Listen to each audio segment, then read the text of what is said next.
मंदी में मुस्कुराना सीखो। जीवन के उपवन में पैसे का झूला कभी तेजी के छोर का स्पर्श करता है तो कभी मंदी की नोक पर ठहर जाता है।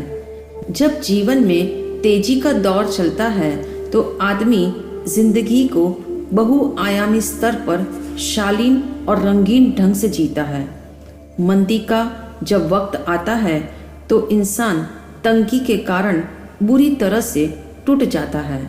परिवार के अनगिनत खर्चे, महंगाई की अधिकता, बाजार में मंदी, व्यापार में प्रतिस्पर्धा का माहौल, सिर पर कर्ज की टोपी और ब्याज को चुकाने में ही मनुष्य की सारी कमाई का खात्मा हो जाने से चिंता और विषाद का बोझ ढोता हुआ वह जिंदगी से हार जाता है।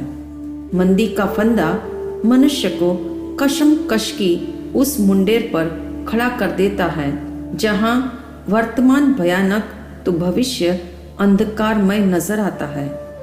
मंदी का अर्थ यह नहीं है कि आपके पुरुषार्थ में कमी आ गई अथवा उद्यम करने का उत्साह कम हो गया। मंदी का आशय है आपकी मेहनत को अब पुण्य का समर्थन मिलना थम गया। इसलिए मंदी की परिभाषा बनती है पुरुषार्थ माइनस पुण्य की सहमति इज इक्वल टू मंदी। तेजी का अर्थ यह नहीं कि आपका पुरुषार्थ प्रबल है, आपका संकल्प जोरदार है या तेजी से अभिप्राय है मेहनत को सफल बनाने वाला पुण्य आपके साथ है। पुरुषार्थ प्लस पुण्य का समर्थन इज इक्वल टू तेजी। जिंदगी की धरा पर चाहे दौर तेजी का हो या मंदी का, किंतु मुस्कान उतनी ही आवश्यक है जितनी सर्दियों में धूप जरूरी है। यूं भी इंसान की जेब में मुस्कान का सिक्का ऐसा है जिसके दोनों ओर खुशी ही खुदी हुई है। मुस्कान के साथ मंदी के खौफनाक मोड़ से गुजरने के लिए फॉर्मूला W को जीवन के हर एरिया में फिट करना होगा। फॉर्मूला W कहता है वेट यानी प्रतीक्षा करना। जीवन का दैनिक खर्च हो या व्यापार में विकास को बढ़ावा देना हो, शेयर बाजार में प्रवेश करने की धुन सवार हो या कृत्रिम क्रय शक्ति का दौर हो, सर्वत्र फॉर्मूला W का इस्तेमाल किया जाए तो मुस्कान प्रतिकूलता के आंगन में हमेशा बरसती रहेगी। याद रहे, तेजी के दौर में पूंजी बढ़ाने वाला राजा माना जाता है, तो मंदी के वक्त पूंजी को पुण्य कार्य के माध्यम से टिकाने वाला भी नवाब से कम नहीं है। धर्मशास्त्र कहते हैं मंदी के दौर में पुण्य के समर्थन का पलड़ा भारी करने के लिए लक्ष्मी को दान में लगाना सर्वोत्तम उपाय है।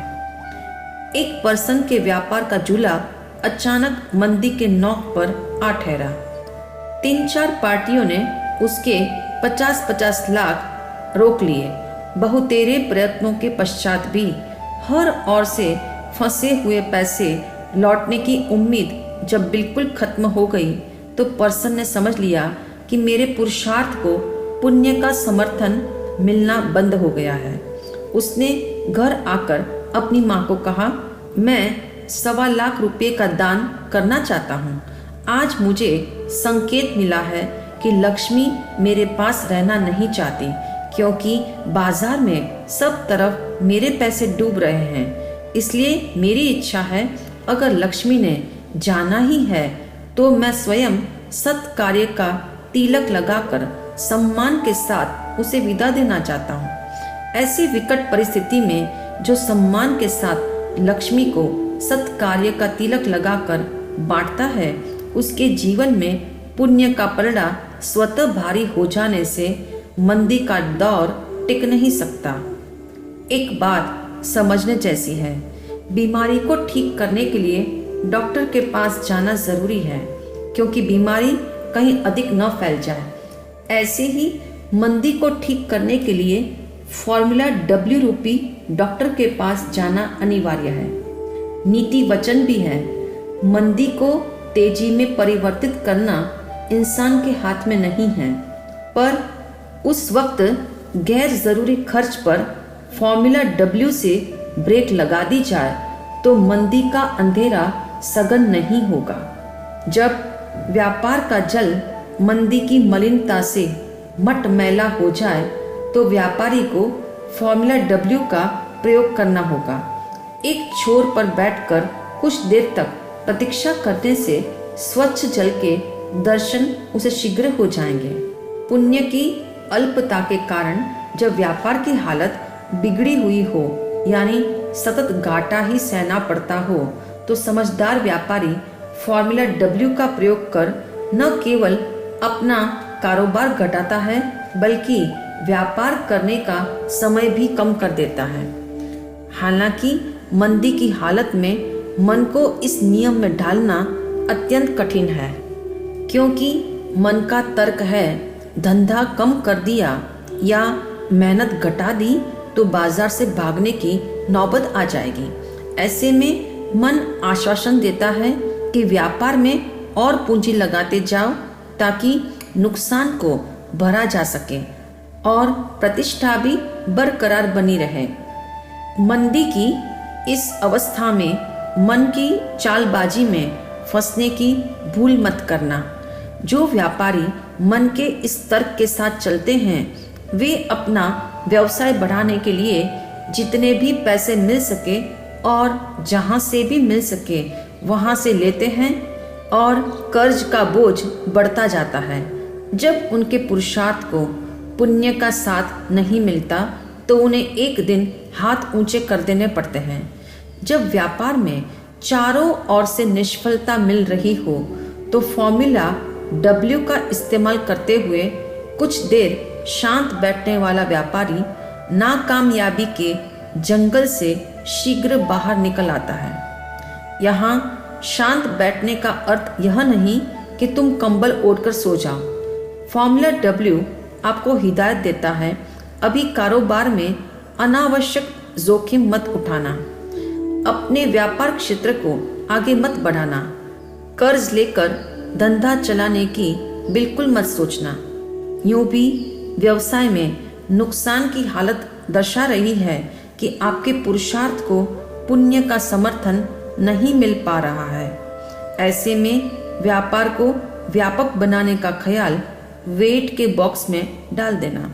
चाहे नई योजना के लिए रिस्क उठाने का मन करे, कर्ज से पैसे लेकर कारोबार बढ़ाने का बार बार ख्याल उठे अथवा शेयर बाजार में प्रवेश करने की सोच तीव्र हो जाए, किंतु सर्वत्र फॉर्मूला W का इस्तेमाल करना ना भूले।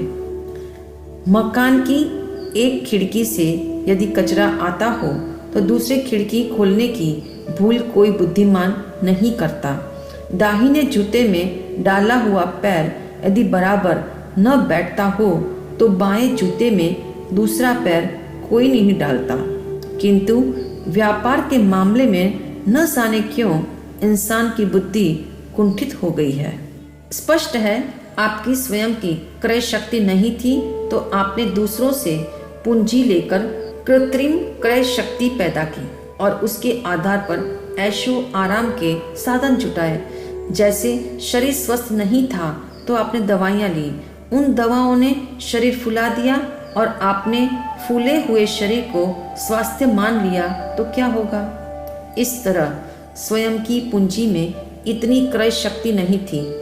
आपने बैंक से लोन लिया, कर्ज से पैसे लिए, किश्तों में सामग्रियां जुटाई, समाज में अपना प्रभाव बढ़ाया और इस आर्टिफिशियल अमीरी को आपने असली मान लिया। स्मरण रहे, ब्याज का मीटर चढ़ाकर और कर्ज की टोपी घुमाकर अमीरी का सुख भोगने की कभी भूल मत करना। गिरावट की हालत में फॉर्मूला W के द्वारा अनावश्यक खर्चों पर ब्रेक लग जाए, किश्तों पर सामग्री खरीदना हमेशा के लिए बंद हो जाए और व्यापार के लिए बैंक से लोन लेने पर पूर्ण विराम लग जाए तो मंदी में कभी तंगी महसूस नहीं होगी और जीवन की मुस्कान को कोई छीन नहीं सकेगा। यूं भी तीसरा फेरा पैसा और इस फेरे की यह सच्चाई सदा नज़र के सामने रखना। जीवन के दौरान मनुष्य जो कुछ भी कमाता है उसके लिए कर्म सत्ता मनुष्य को दो ही मार्ग दर्शाती है। पहला मार्ग है उसे देकर जाओ, दूसरा मार्ग है उसे छोड़कर जाओ। साथ ले जाने का तीसरा मार्ग कर्म सत्ता ने इंसान को नहीं दिया है।